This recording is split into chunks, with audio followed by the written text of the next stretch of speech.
I'm stationary, there is no gauge. Look at this genius. Right in front of all this traffic. That is why I don't live in Austin anymore. What a bonehead.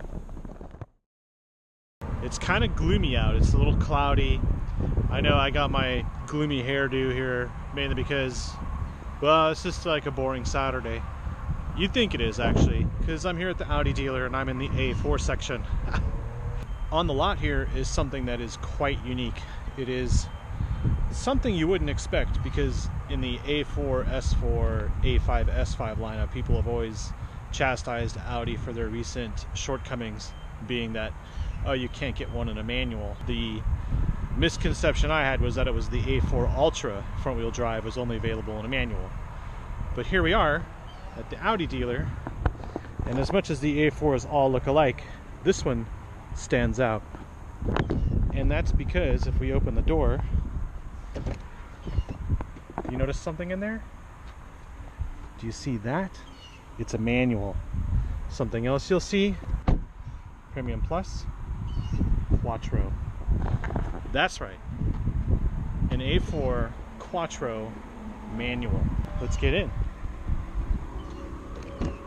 If you haven't seen my previous A4 videos or my A5 videos, this is in addition, this is an addendum, okay? So I don't know how I'm gonna do this, but bear with me for a second. I'm gonna flip you upside down. So hopefully you see me correctly in the Audi A4 Manual Quattro. Manual, very important. So let me just kind of, there we go, put more focus on this area because that's what's important. And this has sport seats. They're ventilated seats. Something interesting is when you get the sport package, it comes with a black headliner. I'm not a fan of that, but this thing comes in at $47,000. What's interesting is at $47,000, that's the same price as my personal car, which is an A3 Prestige. So I have an A3 Quattro Prestige. Those are not available in a manual, but this one is, because it's an A4. So let's start it up. Let's go for a ride. Weirdly enough, you'll notice, even though I have MMI and everything, this does not have the full nav package. The MMI control stuff is up here, whereas now it's back here, kind of like a traditional Audi setup. So my A3 and the A6, the A8, it's up here, the A4.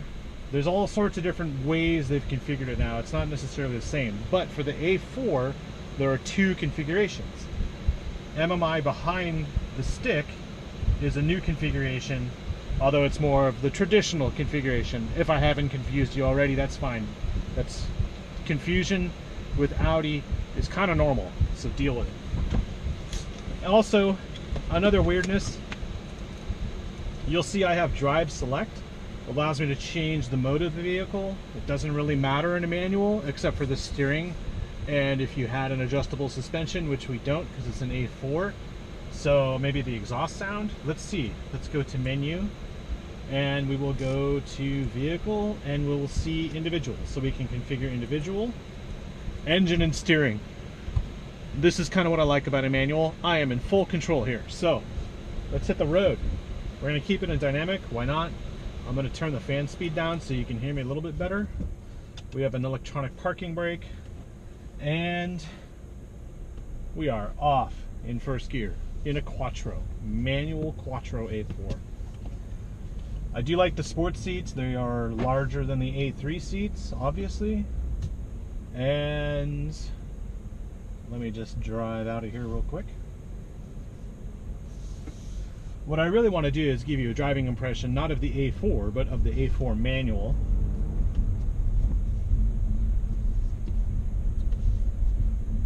Once I get on the road, I will tell you what I think. I've never driven one before. Obviously, the last manual I drove was almost a year ago, and it was, ironically, I think it was also all-wheel drive. That would have been the Volkswagen Golf R.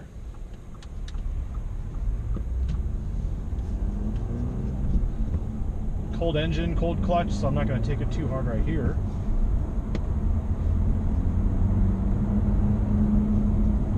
And obviously this car only has, well, it has 130 miles on it, so it still is brand new. I'm just not going to drive it too harshly as a manual. I don't want to fry anything. And it's not a press car. Press cars I will treat like a normal car, but brand new cars that I don't own, I will treat like they're not mine. So let's warm it up a little bit.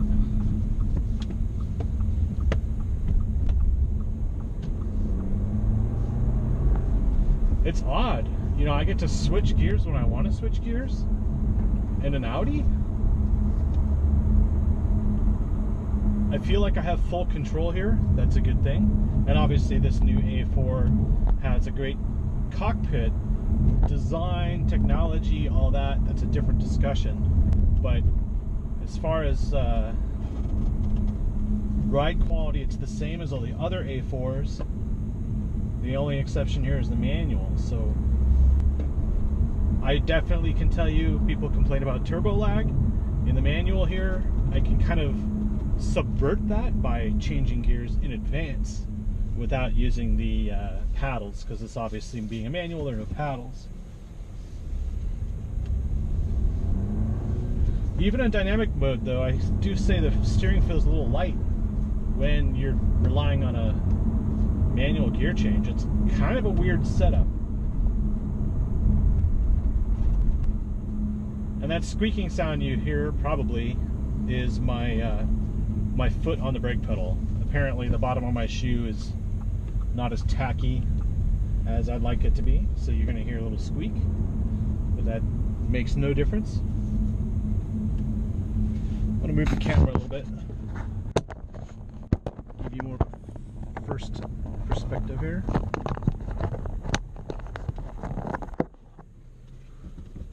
Hopefully you can see a little bit more. I'm going to put the functions on here.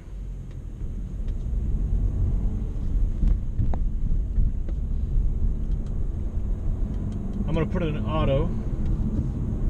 I don't know exactly how auto is going to detect which mode it needs to be in, probably other than the throttle input.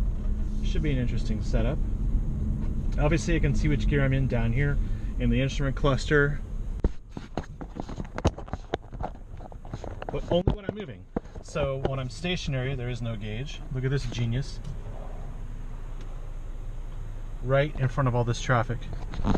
That is why I don't live in Austin anymore. What a bonehead.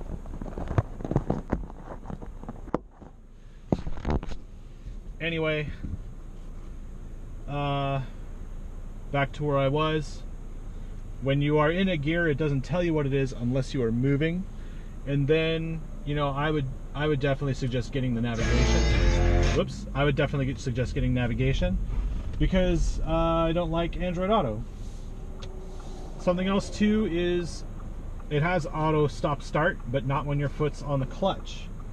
So this is tricky, but we're going to figure this out. We're going to go here.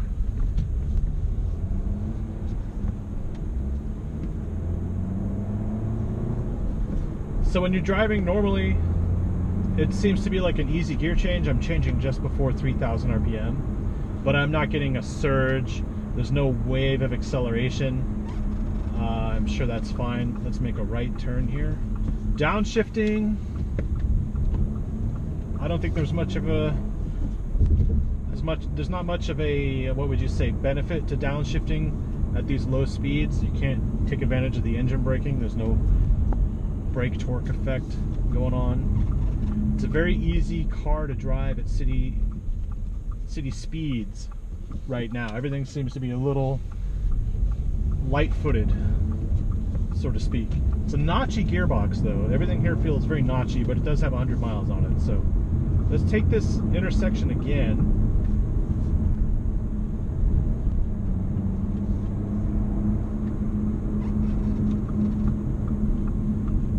And this time at this red light, I'm going to come to a complete stop with the car in neutral, engine still on. We're going to go. So I'm just trying to figure out here, thinking out loud actually, how does the engine stop start work on this manual?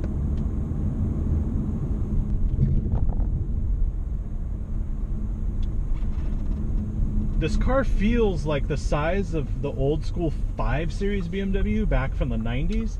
So I feel like I'm in a larger car than I expect.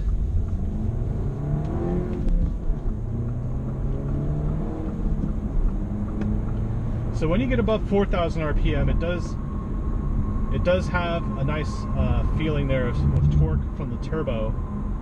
I wasn't expecting that actually, but once we get on the freeway here, okay. All right, so same gear acceleration is okay. It doesn't accelerate. It's not a wild acceleration, but I can always downshift and go for it. The problem is, I would say it feels like a long throw. I feel like I'm doing a lot of work here, and as compared to, let's just say, a 3 Series BMW, BMWs are definitely a lot easier to go through a lot of gears. There's less work involved because there's not much. Although I am in 4th gear at about 70 miles an hour, so just getting a feel for it. This is the only manual A4 I've ever driven, actually, in the last 30 years. Okay, a little bit more Austin craziness for you.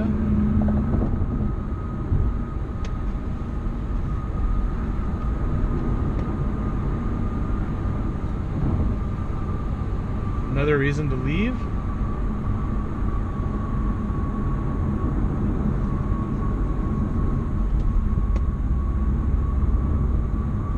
Sixth gear at 65 miles an hour, I'm actually turning over at 2,000 RPM. So 65 miles an hour, 66, 2,000 RPM. That's 6th gear. You can see the gear indicator there. So I don't know. You'd have to really love and want a manual to get one of these, but it does make sense if you understand how to drive a manual. If you know how to drive a manual, it's not that big of a deal. I actually prefer manual over automatics in traffic because you can just keep it in one gear and have full control. But let's continue with the drive.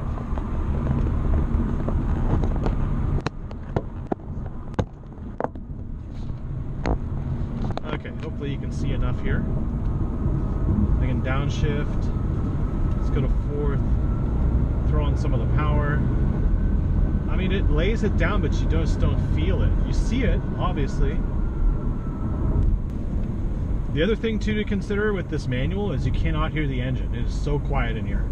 You really have to go on instrumentation. So if you're a pilot and you understand the difference between VFR and IFR, this is definitely an IFR manual, whatever that means. I just made that up.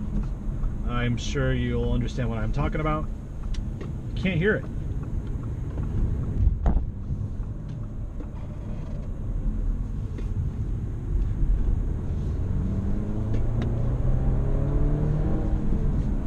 I'm trying not to be too brutal on this car.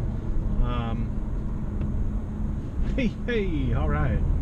Nice little jump there. I don't know, the gearing together with the way the clutch feels and everything, it's an easy to drive car at low speeds, but if you really want to get something out of this, it may be a little engaging, like on the fun side, but I really don't feel it moving. Like if I wanted to get around this traffic, like the confidence is dropping into 3rd, and what happens is I'm feeling a lot of, I don't want to say torque steer, but it feels like fresh tires with a lot of glossy dressing on them. I don't know. Maybe it's just me coming out of my A3. But I will say the A4 feels heavier than the A3, and for those of you manual fanboys, I would consider myself one. But at some time, you have to get in a car with a manual and think, well, maybe the automatic is better. I don't know. Personally, I would always love a manual, but in this instance, in this case, I would probably stick with the automatic, unless of course you wanted a track car. It's only because I can't hear the engine. Maybe if I put it in dynamic. All right, so we're in dynamic.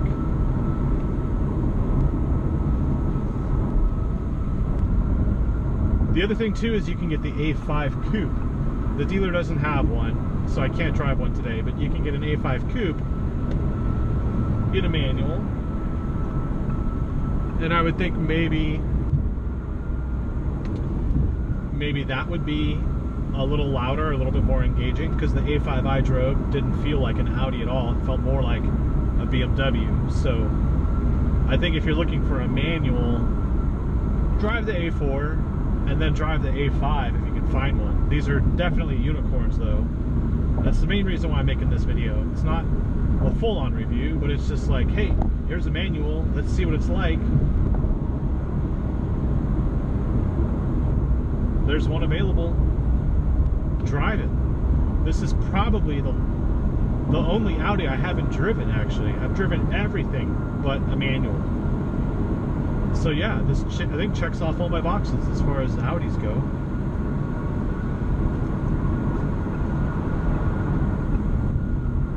But it's so quiet in here.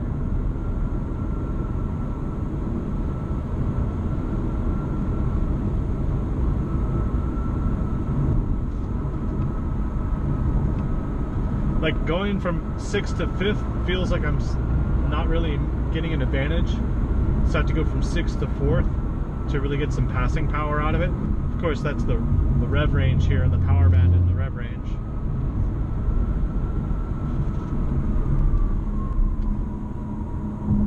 A4 has strong brakes, so that's always a plus.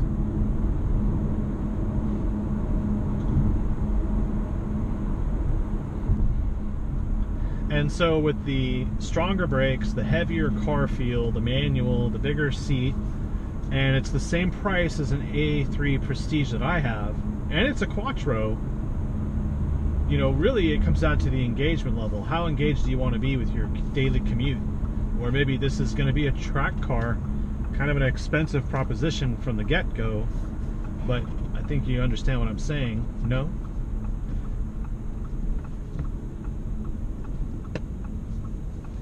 That's a nice W124 E320 in front of us. Pretty clean, if you ask me. Not bad. But I'm going to put the camera on the mount so I can change gears. Just kind of give you an example. So that's probably a good example of city gear change points.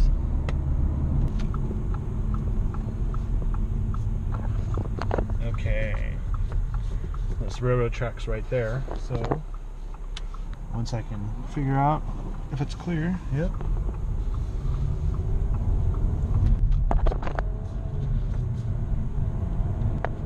See if it pulls. Not really. I mean, it has a gutsy feeling to it, but there's no sound. That's my real complaint here is, even if they piped in fake sound like BMW does, would I like it more? Maybe? Maybe?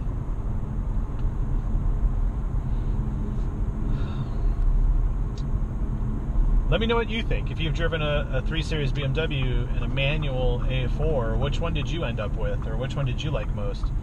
I kind of think like both of these vehicles, the A4s and the 3 Series sedans, have gotten too big to be what they used to be, right? So now they have the 2 Series, now Audi has the A3. And as far as the way it looks and the interior colors and everything, set that all aside in your head and just tell me, like, as far as how they felt and the heaviness and all that, that's my A3 right there. It's just so you know, that's my A3. So that costs the same as this, and the only reason I would get this car is for the manual. So is it worth it? You tell me. I mean, it's definitely a manual experience, and if you want it, this is what you get. This is what you have to do. Granted, this is only a Premium Plus, so you get some features in here, and you can go to a Prestige and get more features. Do you need it? So obviously I have USB, drive select, Audi stop start hasn't, it just kicked in. Okay, so it's in neutral, my foot's off the clutch, my foot's on the brake, right? So if I put my foot on the clutch, the car starts. It's still in neutral. Take my foot off the clutch. I guess I have to go around the block. Let's see. I think the cutoff is like you have to go 3 miles an hour or something, and then it will kick in again. But let's go this way. Alright, so we're going to come to a complete stop right here. Foot's on the clutch. 0, no. Out of gear, foot off the clutch. Okay, that's easy to remember.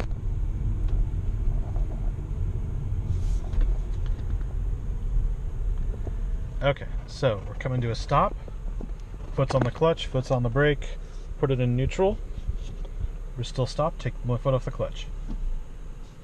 That's it. And so obviously engine stop start is working. You can defeat it here. It doesn't remember that setting, but now put my foot on the clutch. It starts up. Put it in first, and off we go. So that's fairly simple. And you know, that makes it way more engaging. Obviously, if you don't want the engine to shut off, you just don't take it out of first gear. But then again, you can't take your foot off the clutch. So yeah, there's a lot to think about, I guess, if you're new to a manual, or if you just have like this native way of driving a manual. I think like I do, you just kind of drive it, but you want that feeling. It makes sense. Hopefully I wasn't rambling too much. Hopefully you got what you want out of this. If you didn't, leave a question and I will try and find an answer for you, or maybe drive another one. But that's it, the Audi A4 Manual Quattro. Pretty cool. And time to park it. I think we'll go right here in this spot. So we roll up here. So what happens if you don't take your foot off? Okay, so put it in reverse. I get a backup camera and some motion sensor stuff. Turn the wheel, the perspective changes. And obviously the mirror would dip down if I had it in the passenger side. There you go. So now you can see the curb. And then the corners get there. You can see here.